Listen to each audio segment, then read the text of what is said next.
In the mid-1960s, when the world's attention was fixed on great races like the 500 Grand Prix and the early days of MotoGP, there was a smaller, yet no less fierce battlefield, the 50cc class. Don't let the number fool you. These weren't school commuter bikes. This was where Japanese manufacturers, especially Honda and Suzuki, plunged into a technological war driven by an obsession only engineers who lived for speed could understand. At that time, Japan was rising to become an industrial power. Every victory on the track was a declaration to the world. We're not just catching up, we're leading. And in that context, Suzuki faced its greatest challenge yet: to break Honda's near-total dominance in the 50cc class, not through brute force, but through intelligence, creativity, and a touch of mechanical madness. To understand why Suzuki had to enter that daring game, we have to look at the one standing on top at the time: Honda. In the mid-1960s, Honda held absolute control over the GP50 class. Their exquisitely engineered four-stroke machines were not only fast, they were stable, reliable, and refined to a level approaching perfection. At every race, Honda didn't just win, they dictated the pace, forcing their rivals to chase their exhaust fumes. That dominance wasn't merely a sporting story, it was national pride. It was proof that Japan could build small engines with the soul and precision of Swiss watches. Every time the Honda flag waved atop the podium, it struck directly at Suzuki's ambitions. At the Hamamatsu headquarters, Suzuki's best engineers were summoned. No grand slogans, no complex strategy meetings, just one clear command: we must surpass Honda. That was when Suzuki's engineering department became a battlefield of intellect, where every figure, every solution was dissected as if the company's very survival depended on it. Suzuki was already known for its two-stroke engines, compact, powerful, and explosively responsive. But to defeat Honda, a company that had elevated four-stroke engineering into an art form, they needed more. From drawing boards to laboratories to engine test benches, ideas didn't just have to work, they had to be bold enough to overturn the entire game. Two projects were born from that determination: the RK67, a precisely refined evolution of an already successful foundation, and the RP68, an experiment born from the minds of engineers daring to dream wildly. One was safe, the other challenged every boundary of mechanical logic at the time. The RK67 was developed from the RK66, which had already proven its strength, but Suzuki's engineers believed that good was never enough when the opponent ahead was Honda. The 49.75 cubic centimeters, two-stroke, twin-cylinder, liquid-cooled engine was pushed to a new level. Power output reached around 17.5 horsepower at 17,300 RPM, figures that seemed absurd for a machine so small. Every revolution, every drop of fuel was calculated to turn energy into the purest possible speed. The frame used an aluminum tube structure, light yet rigid. The front featured telescopic forks, and the rear used twin shock absorbers. A simple but effective layout in an era before modern suspension systems, and the 14-speed gearbox was the clearest symbol of the waste, not a single RPM philosophy. The power band spanned only about 500 RPM, meaning even the slightest mistake could cost precious momentum. The rider didn't just control the bike, they fought with every gear change, every throttle rhythm. Next came the Suzuki RP68, and its specifications would leave you astonished. A 49.8 cubic centimeter engine, but with a V3 configuration arranged in a completely unconventional layout. One cylinder stood vertically in the center, while the other two leaned forward at an angle of about 100 degrees. For such a tiny machine, this arrangement wasn't just unusual, it was nearly heretical by the design standards of the time. Suzuki didn't choose the easy road. They chose the path no one dared to walk. The pistons measured only about 28 millimeters in diameter, yet they moved at ferocious intensity to reach between 19,000 and 20,000 RPM, a range that even many modern superbikes would hesitate to approach. From that miniature heart, the RK68 produced around 19 horsepower, equivalent to 380 horsepower per liter of displacement. At 50 cc, this wasn't mere engineering, it was mechanical sorcery. But peak power was only part of the story. The real challenge lay in the fact that the RK68 achieved its maximum efficiency within an incredibly narrow power band, about 500 RPM wide. To keep the engine constantly within that power gold zone, Suzuki equipped it with a 14 to 16 speed gearbox, a figure that would make even today's MotoGP teams take a second look. Each gear was like a heartbeat, keeping the machine from falling out of its optimal range, even for an instant. And to help it survive such extreme operation, the moving parts were silver-plated to reduce friction and improve heat dissipation.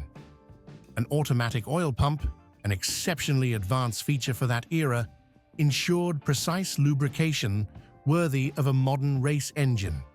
When the 1967 season began, Suzuki didn't hesitate to enter the track with two warriors, the RK67, a machine refined to near perfection, and the RK68, their most ambitious project yet.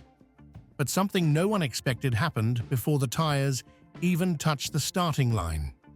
Honda announced its withdrawal from the 50cc and 125cc classes after the 1966 season. The decision stemmed from Honda's internal restructuring and resource reallocation strategy, but its impact went far beyond corporate planning. It completely changed the course of small displacement racing history. Without their biggest rival, Suzuki entered the season with a clear advantage. The RK67, with its razor-sharp acceleration and surgical precision, quickly proved itself not only the best motorcycle Suzuki had ever built, but also the new ruler of the racetrack.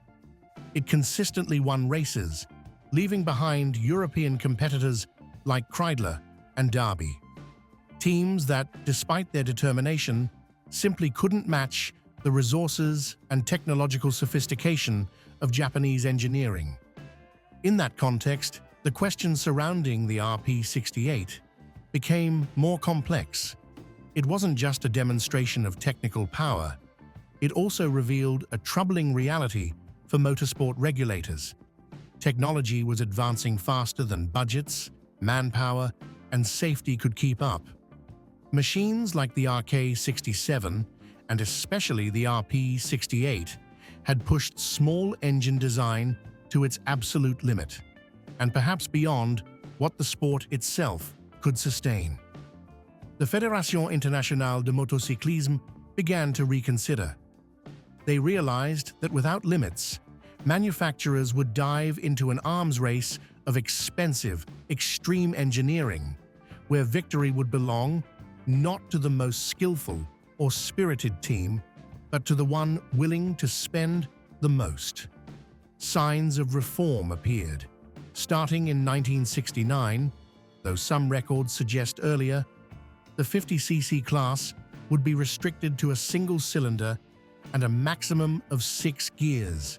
That meant projects like the RK68, multi-cylinder machines with 14 to 16 gears, revving like an overdriven Swiss watch, would instantly become history. No more stage for those tiny, yet feverishly passionate dreams. No more chances to prove absolutely who was ahead of the world. After Suzuki's factory team withdrew from the GP50, a private German rider named Hans-Georg Anscheit stepped onto the stage with the RK67 Mark II. No longer backed by a powerful technical crew, no longer surrounded by the prestige of a factory team. It was just a man and a machine refined to its absolute limits. What happened next felt like a fairy tale ending written for pure engineering. With the precision of a watchmaker and the patience of a seasoned warrior, Anscheit rode the RK67 to the pinnacle of glory, winning the 1968 GP50 World Championship. That meant the motorcycle Suzuki had built continued to defeat every European team, even without its factory standing behind it. At the moment Anscheit lifted the trophy, it wasn't just a racer's victory. It was a proud farewell to the mad 50cc era before new regulations locked the gates of innovation. And then comes the question, what would have happened if the RP68 had raced? A machine built to face Honda, to dismantle the hierarchy Honda had so carefully built. But Honda withdrew. The rules changed, and the RP68, despite its immense potential, never rolled onto the track to fight the battle it was born for. Its specifications suggest a tiny monster, revving up to 20,000 RPM, a 16-speed gearbox, and power figures far beyond any rival of equal displacement. But the more extreme the technology, the harsher the demands. The rider would have to shift constantly, as if playing a high-speed symphony, with even the slightest mistimed note costing acceleration. The engine would run at the edge of mechanical survival, and maintaining it after each race would be a battle against physics itself. Though its displacement was so small, it might seem suited only for learner bikes. The 50cc class of the 1960s became the arena where Japanese engineers proved the opposite. Small size does not mean small potential. The Suzuki RK67 and the RP68 project were not merely racing motorcycles. They were technical milestones, machines in which every gram and every component was optimized as if they powered a full-sized Grand Prix racer. From those extraordinary 50cc machines came the philosophy of small but precise, which later carried over into commercial models.